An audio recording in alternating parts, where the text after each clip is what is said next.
What up, though, y'all? We here today with the Gorilla Groove podcast. Today we got my boy Owen B Cash Elliott. What up, though? This guy go way back. I've known him a long time. He a good pillar of the community. But anyways, for the people who don't know you, who is Owen Elliott and how did you get the name B Cash? I'm like everybody else, man. I'm laid back, smooth guy. The name B Cash came. Long story, man. I left home kind of early. You know, decided I wanted to hustle. Was trying to be grown before my time. I had the wrong influences, and because I didn't have nowhere to take none of the type of appliances and stuff that different customers would bring me, it would always have to be cash. So one day a guy named Kiki died. He brought me something, and I was like, man, I can't do nothing with that, man. Where I'm gonna put it? I had no house. You say, man, every time I come to you, man, you talking about it's got to be cash. So just I don't know, randomly he just started calling me that every day, every time he seen me. And it stuck. It just stuck, man. All my customers start calling me B Cash. Oh yeah, that sounds good. And to this day, we really ain't got nothing to talk about unless it's about cash. So Right. It's still B Cash. So it's still B Cash. Yeah. It's still B Cash. That's what's up. All right. I know you said you started rapping at 13 with a childhood friend in Detroit. What did music give you that? I'm sorry. What did music give you that you wasn't getting at home? I won't say that the music was like a replacement for what I was missing at home. I think the music became my way of not getting in trouble, so my mother wouldn't have to keep taking off work to come get me back in school. Right. We didn't have much growing up. Grew up kind of poor, so I had a lot of hand-me-downs. You know, kids, cruel, man. They crack jokes and stuff. So when we moved to Detroit, I started fighting all the time. You know? I mean, being from out here, you get used to fighting. Right. You know what I mean? So dudes crack jokes. I'm start whooping dudes. You know what I mean? Right. And my man and my mother both, kind of encouraged me to do something different. Right. And he could rap. I couldn't. I didn't think that was possible for me. Right. So he was like, man, the next time you want to hurt somebody, man, so you don't get your mama put out, just talk about it in a rhyming sense. So that's what I did. I started rhyming about doing stuff to dudes instead of just really doing stuff to dudes. Okay, you mentioned jumping off the porch early and wanting to be grown too soon. And that is a hilarious story, man. I never had the idea in my mind that I wanted to hustle to sell drugs. Uh-huh. But again, being on hard times and not having nothing, that'll change your mind real quick. So as a girl I used to walk home from school with every day, I kind of liked her a lot. Mm-hmm. And I end up walking her home one day when dudes in her neighborhood had a basketball rim set up. And they was out there playing, shooting. And the ball kept coming over by us, so I rolled the ball back a few times. And the third time it came over there, I decided to jump in the game. So I got in the game and started playing. Uh-huh. And lo and behold, I was winning. Right. These are all older dudes, though. They pretty much grown at the time. I think I was like 13, as a matter of fact. I was 13. And they was all out of high school, 19, 20, 21. You know what I mean? So, however, I'm winning. And one of the guys ain't like it. He caught me with an elbow on the way to the rim. Uh-huh. I'm from the town, baby. We ain't playing that. Uh-huh. So I jumped up, started fighting back, got my ass whooped, but I wouldn't quit. And the older guy, he thought that was funny, kind of hilarious. So he eventually broke it up. Uh-huh. And was like, man, you cool, man. You got a heart, man. You ever made some money? And you young, you trying to fit in. I lied. Yeah, I make money all the time. And so tonight we going to Ohio. I ain't really think things through either. I just jumped right on the bandwagon and went. So look, like looking back, what you think you was really running from? What you was trying to get away from, or you just needed to do shit after you started? I don't know. First, it started off, with that move. It started off as a way to really wanting to just help my mother out because we was on, hard times. Right. But that situation ain't work out well. You know what I mean? I got into trouble with them dudes because I didn't know what I was doing hustling. You know what I mean? And I was messing up money, tricking off money. You know, so I thought at first I really thought it was going to be a way out of poverty. Right. That was really my plan and focus. But it went from that to being something else because again, I messed up a lot of money and situations happened between me and them, and I end up doing something to one of them and jumping on the Greyhound bus and shooting back this way. Right. So that ended up putting me to hustling on Michigan Avenue, man. Okay. All right. Losing your father at 5 is heavy. How did growing up without that guidance shape you the way you move as a kid and later as a man? I think it more so like just forced my hand to do things that I probably wouldn't have done until I was later in age. You Mm-hmm. know, when you have nothing and you a teenager, man, and you out in the street, you out here trying to live like a grown person. You go through situations sometimes that force your hands to do things that you think you wouldn't do. Right. That back up against the wall. It don't matter what age you is. It don't matter what age you are, man. I remember being young and having friends, man. Uh, I was going through things, man, but I was thankful that I wasn't going through the things they was going through. My mother wasn't a drug addict or alcoholic, and some of my friends' mothers was, but we was on hard times, so we kind of share some of the same pains, but not all the same pains. It's crazy you say that. It's like you, you everything you going through, somebody always going through worse, no matter Yeah, what. no matter I what. learned that at an early age too. Jail taught me that too. So look, you described yourself as a timid kid at first. What was the movement? What was the moment you realized you couldn't be scared anymore, and how did that change Me and a friend of mine had went up on Grand River to buy some shoes from the spot right here on Oakland and Grand River. you? And when we got up there, this guy had he decided he was gonna rob us. Mm-hmm. And I don't know, man. I just at that point, man, I just felt like I had enough of anybody trying to take anything from me. You know what I mean? I hustle hard for everything I get. Scramble hard for it. You know, ain't no telling what I might have did to get that little money. And you have the audacity to think you just gonna take it from me. Right. So at that point, man, I don't know. I just rushed the guy. I didn't even give him a chance to raise the gun up because he had it on his side. So I rushed him. I don't know. After that, I just didn't care no more, man. Like, what's gonna happen is gonna happen. Okay.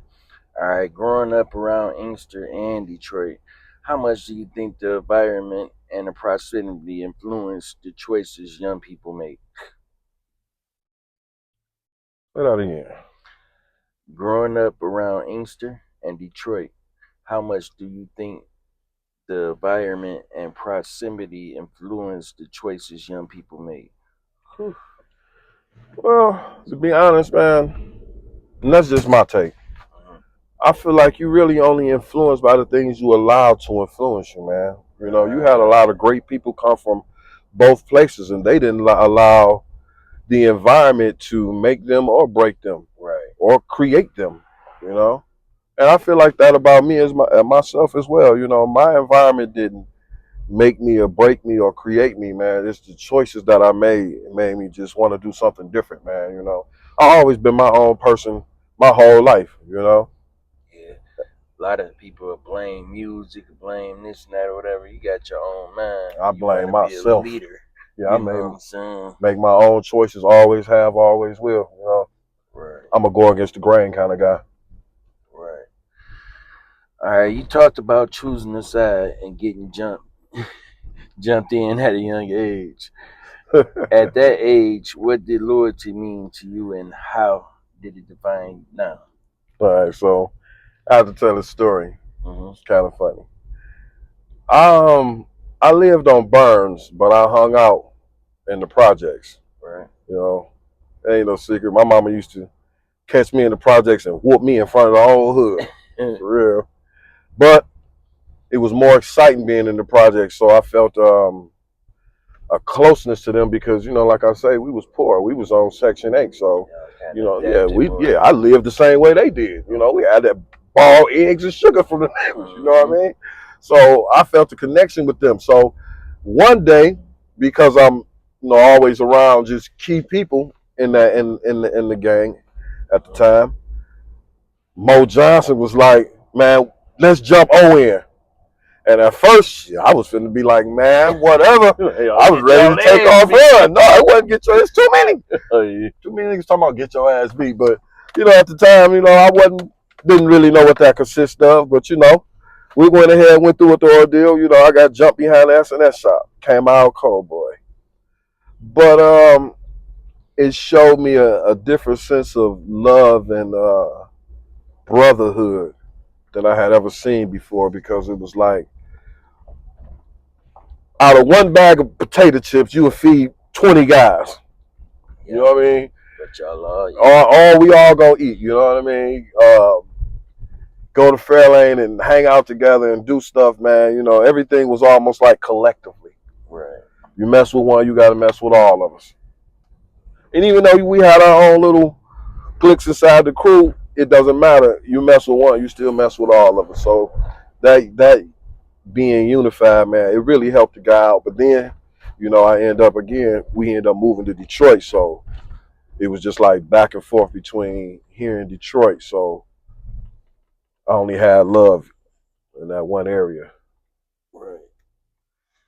Okay. So look, when your mom fell on hard times and y'all moved to Detroit, how did that transition affect your mindset and your path? Um, I guess you could say it made me it made me look at life a little differently, because outside of Inkster, things seemed a lot bigger being in Detroit. There's more places to move around and do stuff, that I couldn't do out here. So I don't know, it just kind of made me want to think bigger, have bigger, do more. You know what I mean? Instead of being stagnated and just okay with being stuck in one place. Okay. So look, coming back to Inkster and moving into the gardens, you said life really changed then. What changed the most? No, man, because over there it was like a real love. People loved each other, even though you had your feuds in between people. There was a sense of love and unification. Nowadays, it's just empty and desolate. You know what I mean? There's nobody there. There's nothing there. And even, I want to say, like, even later on in life, man, like towards the early 2000s, things were still like that. But after that, man, maybe 2005 or 6, I got indicted in 2004, but just from the letters and conversation I had, that's when things really changed, man. There wasn't no more real love and unification. I think after everybody got grown, really, to tell the truth, man, and people started making their own moves, that's when things really got different, man. People got to getting out of there. It's crazy. You said I rode through there the other day, and that's my first time in some years. I said, wow, it's like ghost town. Everything boarded up. One apartment and then 10 empty ones. Kind of remind you on some of them streets in the city. Yeah, I remember growing up there, man. It was like almost a party every day somewhere. Yeah. You could walk in between the houses, man, and run into people doing all kind of stuff, and ain't nobody got nothing to do with each other, but it's just people everywhere, man. I remember just riding through Inkster in general, man, and there was people everywhere, day or night. Okay. Now it ain't nobody out here almost. All right, look, you done hard time at different points in your life. State, Fed, boot camp. What's something prison taught you that nobody on the outside could have told you? That's a really good question. To be honest, I try my G. Nah, to be honest, man, it really it taught me to be aware and look at the biggest picture, not just the bigger picture, but the biggest picture of the situation. And also, instead of being mad about what a person do, find out why they did it as opposed to just judging for what it is they did. You know, because it could be a situation where I invited you in my house, I got mad love for you, but you stole from me. Right. Now, most people would just automatically take that as offensive. You stole from me, you broke the code, you broke the love, right? I, on the other hand, nowadays, not before, I learned to look at, well, why did you steal out my house? Right. Your child hungry, lost your job, you got nothing else, and as a man, you don't want to beg, Right. you don't want to ask for nothing, Right. but you would rather take the chance of risking your life for your family. Yeah. You would give it all up for them. Yeah. I can respect that more than I can a dude that just you stole from me because you wanted to get high or you just felt I was soft or something. You know what I mean? Thought you could just get away with it. Yeah. But again, prison taught me that, man. I look at more why a person do things as opposed to what they do. Because I done a lot of things that's unorthodox and off the wall, and a person would think that I was doing it out of malice or anger, but it wasn't that. I was trying to feed myself or feed my family or feed somebody I loved. Right. So after coming home and going back more than once, what was the cycle that kept pulling you back in? That's a good question too. I don't want to say that it was a cycle that pulled me back in. I think I had an addiction for the lifestyle. You know what I mean? Like to be able to get up and turn nothing into something. And if I choose to blow it, I can do it all over again tomorrow. Right. You know what I mean? Because I was able to maneuver like that. It wasn't about just that's just it, really, man. You know what I mean? I won't even say that I kept being on hard times or this or that, because every time you see me, I make my way. Right. You know what I mean? If I'm down today, you won't see me down tomorrow. Right. Hook or crook. Okay. So I think it was just my addiction to the lifestyle, man. You know what I mean? All right. Look, you faced long stretches away from freedom. What kept long? I mean, yeah, you faced long stretches away from freedom. What kept you mentally strong during those years? Reading, to be honest, yeah. Reading kept me going, learning stuff. I don't know. It's sad to say the more incarceration I did, the more knowledgeable I came about the political realm and just watching how the world works from the real side. Even though a person would say, "Well, how can that happen? You in jail?" But again, when you start reading and watching world news and what people consider conspiracy theories, you start opening your eyes to things that are truly possible. Right. You start paying attention to things like what's going on right now in our, you know what I mean? I've had conversations with people before as if I had foreseen what's happening, you know what I mean? And, people looked at me like I was kind of crazy, but hey, Now look. now it's happening. And now look, like you said. In 2019 and again 2023, you caught new cases. What finally clicked for you after coming home in 2024 that made you say, "Shit, I'm staying out"?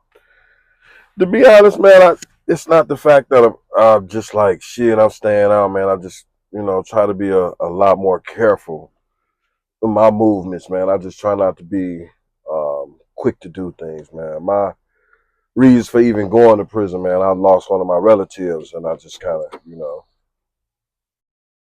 took a jump off the edge myself behind that situation, man. It wasn't that I really was just, out here just living wild and reckless, Mhm. you know, and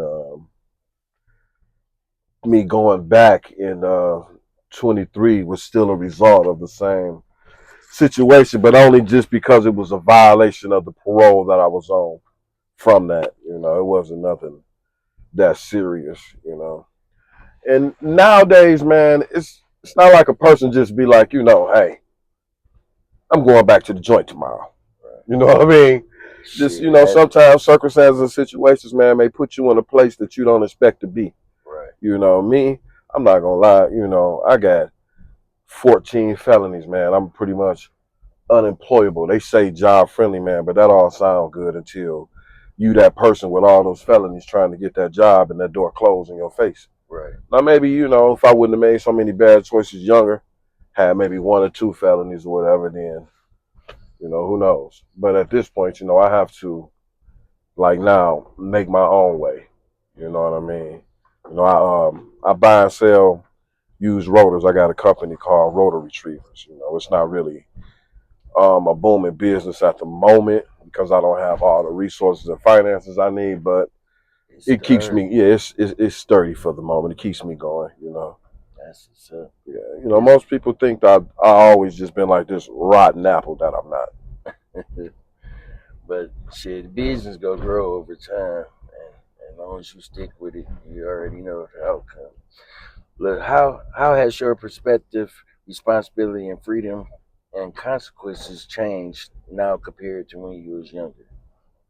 Now, anything I do wrong, because I'm a fourth degree habitual, could be a life sentence. When I was younger, man, I felt like I had time, but I didn't realize that time was my most important asset at the time. You know. That's crazy how that worked though with the felonies, man. Is Yeah, it like man. any type of felonies, or they got to be violent for like after so many you can go to jail for life? To be honest, I can't. I don't want to try to quote the law on that because I don't know it for sure. But I do know it's supposed to be after 7 years. You're supposed to be able to get those felonies expunged, but you have to be 7 years Clean clean afterwards of as well. You know. clean of Yeah. So I have felonies that's freedom. well over 7 years that you know could be expunged, but now with this new stuff hanging over my head, man, you know that'll be a factor in that too. Let's go work. That business go grow. Oh yeah, Look, I'm definitely gonna push for it. Not only that, you know, I feel like you know I'm gonna be blessed anyway, man. You know, because you know I do what I can to help anybody I can in any way I can, as long as it's something reasonable. okay, what role does music play in your life today? Therapy, storytelling, legacy, or something else? Therapy, Therapy. therapy, because I can't listen to stuff I can't relate to. You know what I mean? And I can't listen to stuff that ain't real. You know, I can't listen to a dude sit up there and talk about how much dope he sold and how many people he done killed. You know what I mean? And you ain't had one run in with the law yet. Right. Well, I've been in prison for all types of stuff. You know what I mean? So Literally. yeah, literally. You know, my background is Public Information Act. You know what I mean? You can look me up anywhere, anytime. So for a dude to be talking about, you know, man, I've been selling dope for this long and that long. Well, it's more to it behind that. Tell the real to it. You know what I mean? Mm-hmm. So when I make music, I really pretty much make music as a reminder of myself to stay solid, and the dudes that listen to it, a reminder to them, hey, or females, stay solid, man, at all costs. You know what I mean? If you got to do a life, it ain't gonna be meant for you to do that life. If you really solid, you know what I mean. You will finagle your way out of it through legal way. You know what I mean? Don't tell on no fucking body. Right. All right. For young dudes listening who feel like the streets is the only option, what's the part that life nobody talks about until it's too late? The jail. Right. Nobody told me the game came with a case. You know what I mean? You know, nobody. You know, they don't. A lot of rappers, and shout out to Finesse Two Times. Okay. I like Finesse Two Times, bro, because he tell the real about going to prison. Yeah. People got this thought in their mind that killers don't talk and you know, it's okay to tell, and it's not. You know what I mean? And killers do talk. You know, Yeah. when I went to the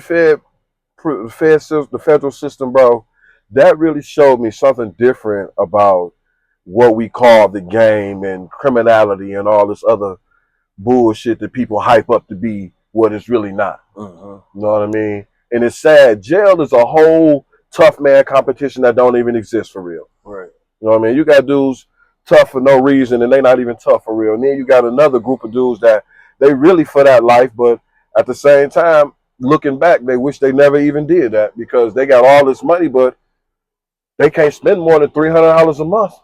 They can't get on the phone more than 300 minutes a month.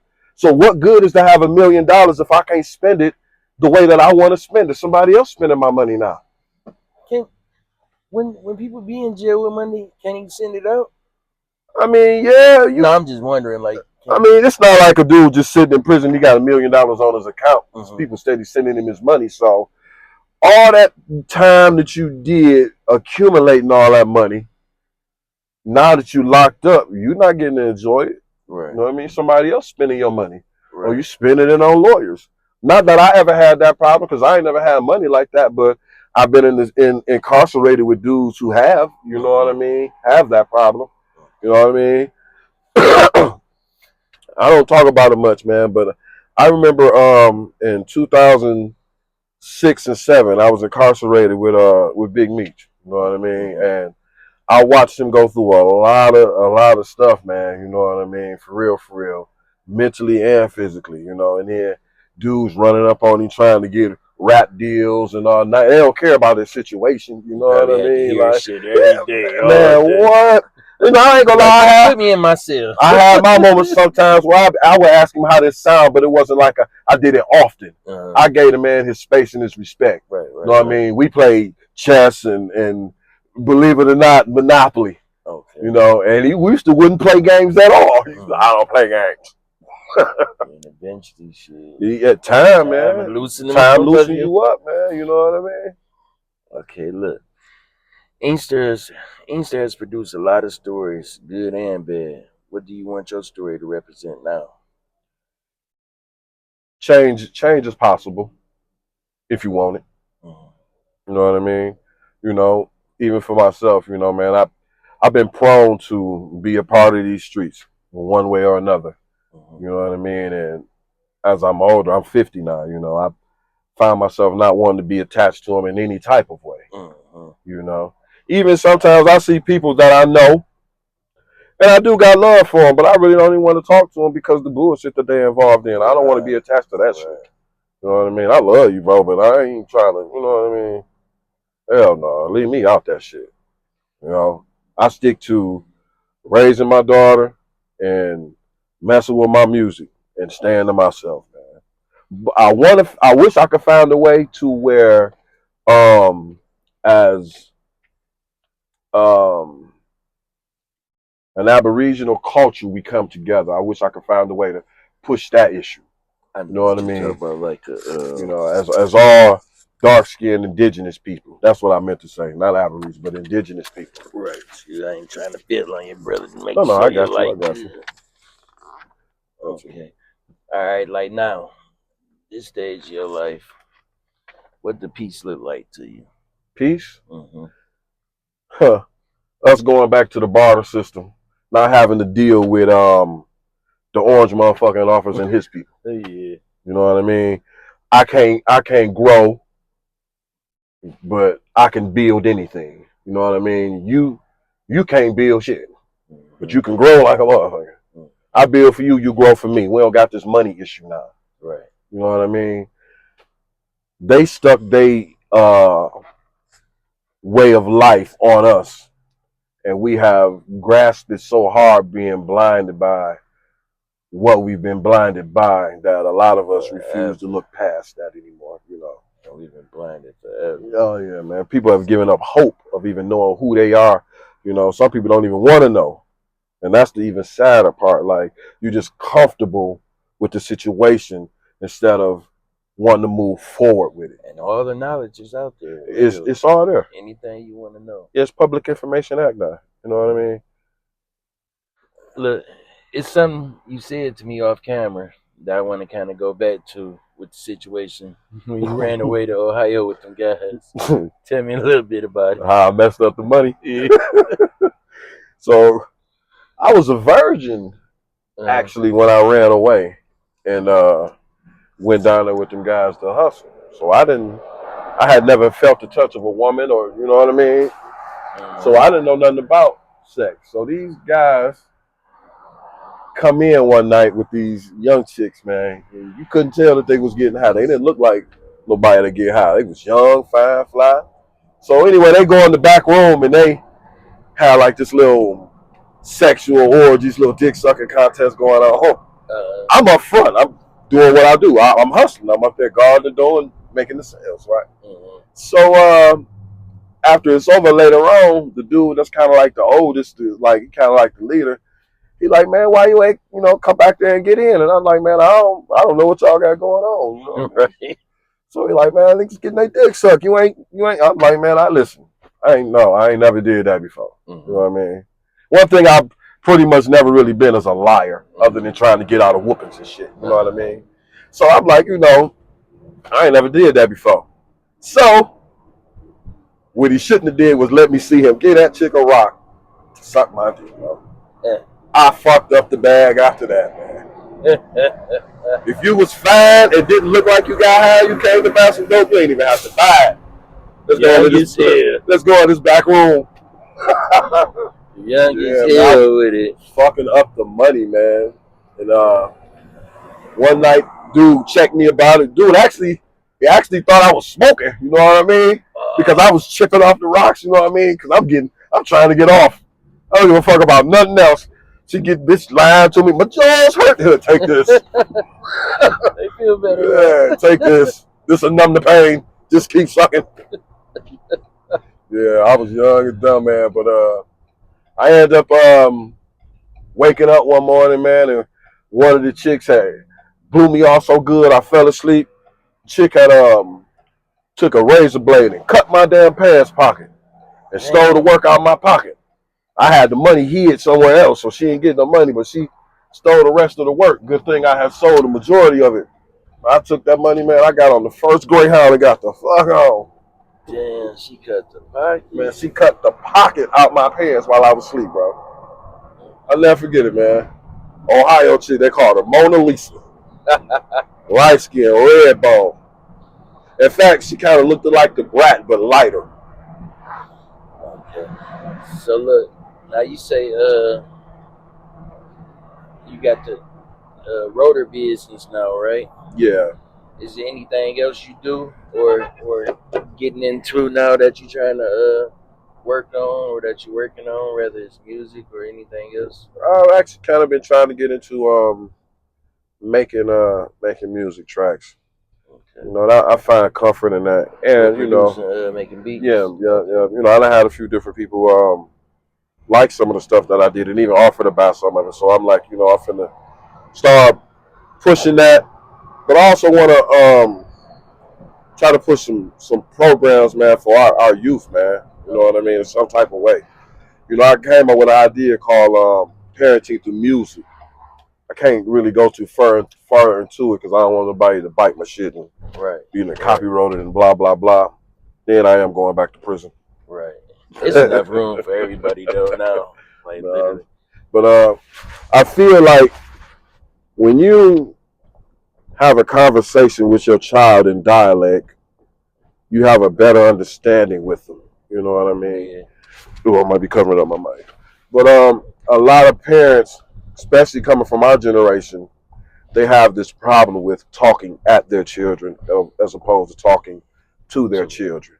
Yeah. And they don't know how to separate being a parent from being a friend. Mm-hmm. So with the parenting through music, you can still be a parent and at the same time have understanding with your child. Because with the headphones on, then there's nothing to take away their concentration from whatever it is you're saying. You know what I mean? Because it's just your words filtering straight through their ear. That's true. You know what I mean? That's true. There's no cell phone. There's no other kid to negotiate their thoughts for them or with them. What what's some of the things you like to do now? Like, at your age now, like first. I play chess. I play chess, and I had to try that one. oh man, it's a wonderful game, man. It helps you. For me, I use chess as a way to work my way through problems in real life. Uh-huh. You know, crazy. The way I learned to play chess because I was ambitious at trying to sell drugs. The way a guy explained it to me, like this side is your neighborhood, and this side over here, you need this next 2 blocks for your neighborhood to grow. Mm-hmm. So you got to use everybody in your neighborhood as a way of removing any threats in this other neighborhood. Okay. So with that, I use that as a way to math my way through life. You know, anything I see as a threat, I have to find a way to remove it, and not necessarily a physical threat. You know what I mean? Just an obstacle. I'll put it that way because I don't want nobody to get the wrong idea. Right. The obstacle. So look, is it anything that you want to talk about or want the audience to know about you, or anything you got planned coming up you want to share? Right. If anything, I would like to talk about is trying to become a whole as people, Okay. as one nation, you know, and not be. I want us to be independent as a nation, and I don't want us to keep calling ourselves black people. You know what I mean? We are indigenous to this land. You know, that's what we should focus on and come to. You know, as a whole, Right. we can take all of this back. To be honest, you know what I mean? Yeah. We living under commercial law that a lot of people don't understand or know about. You know, and our lawyers all sign contracts to not show us what's real. That's what being part of the bar association is. You make it. They soldiers for the other side. So you can't trust your lawyers.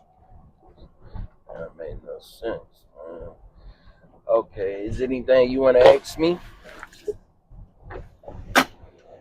Yeah. My old mama tried to kill me, man. Oh yeah. Oh yeah. So this is a story we got back in the day. Shit, I was probably about 10 or something like that. Ah, you was about 12, man. You was far older than that. About 10 to 9. Was you? I had I was riding a moped from 11 to about 15. Then I had a I car. didn't know you was that young. Yep. So look, he asked to use the bike. I let him use it. I know him. I done seen him on the app, all type of stuff in the neighborhood and everything. This was like early afternoon. Next thing you know, it's around 7, 8, something. It's starting to get late. I'm like, damn, my mama and them gonna be calling me in a minute. Where this nigga at? Anyways, he ain't never come. So I had to go home. Hey, where the bike at? I'm like, my friend used it. She's like, your friend used it, so why your friend ain't bring it back? And I'm like, I don't know where he is.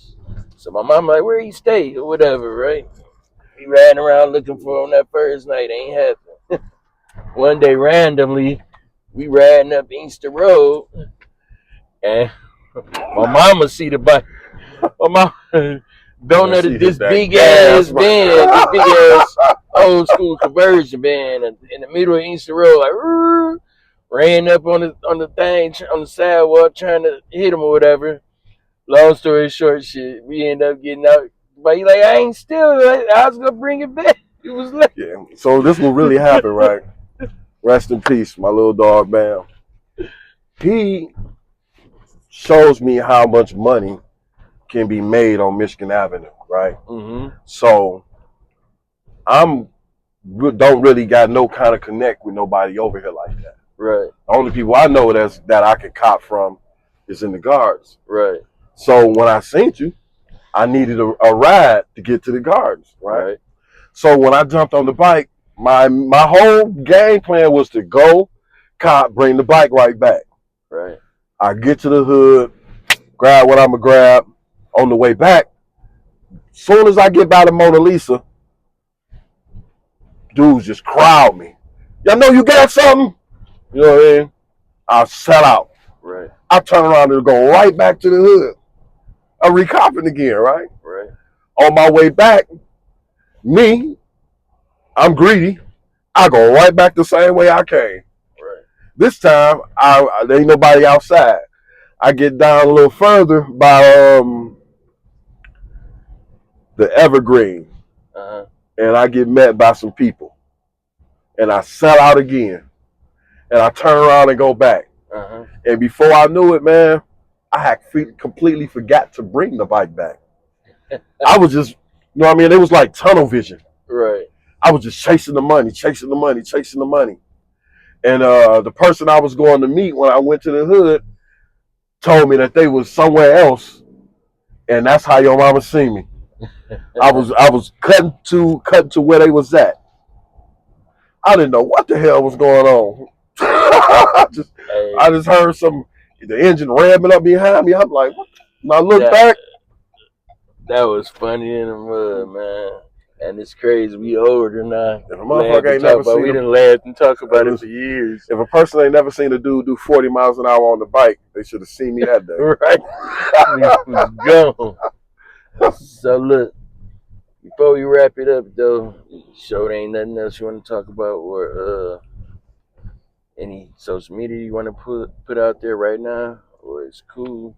You know, I'm not a big social media guy like that. I do go on there from time to time and make comments, but if anything, you know, if we could find a way to bring our city together, right, in a unified way, without there having to be somebody's hand in a trick bag or a grab bag, or somebody having to be looking for what dollar they could steal out of the situation, right, that would be beautiful, man. You know, us coming together and bringing life back to where we grew up and what we love. You know, it's sad. So Inkster is made out of two different entities. One side was Nankin Township, and the other side was Dearborn Township. You know, and that's a whole another story for something else when you ever get time. But you know, Inkster was pretty much Henry Ford's first modern plantation. But the way it came about is what people need to know, you know, and what we can do to keep our city, though, you know, for those who care about it. Some people moved on and was like, hey, it was a stepping stone. And for some people, it was so much traumatic situations happened here, they never want to look back. Right. And to be honest, I think that's one of the things that keep me tied to Inkster, is that I have so many trauma bonds with so many different people. Like I say, I've always been my own person growing up, so I hung out on both sides of towns, in every area. Right. So I was cool with people from everywhere. You know, whether you had some money or didn't have no money. You know, if you was a solid person or a real person, then, you know, it was cool with me. I don't care who don't like you. Right. And I don't care what nobody say about you. If that ain't what you show me, then I don't know that about you. Right. Till you show me that. For sure, man. I appreciate you for riding in this episode of the Gorilla's Groove. You know, anytime, you know, you my guy, man. I'm gotta get you up on here again in the near future. We gotta kick it just regular life in general. And I appreciate you for putting me on your show, man. You know? Yes, sir. And no, this was my first one, so this was interesting to me as well. Yeah. Thank y'all for tuning in. Check us out. Like, comment, subscribe. Again, give it up for O, aka B Cash. Is that a pig car? CLA. It was one. Look like it. Yeah. Peace out.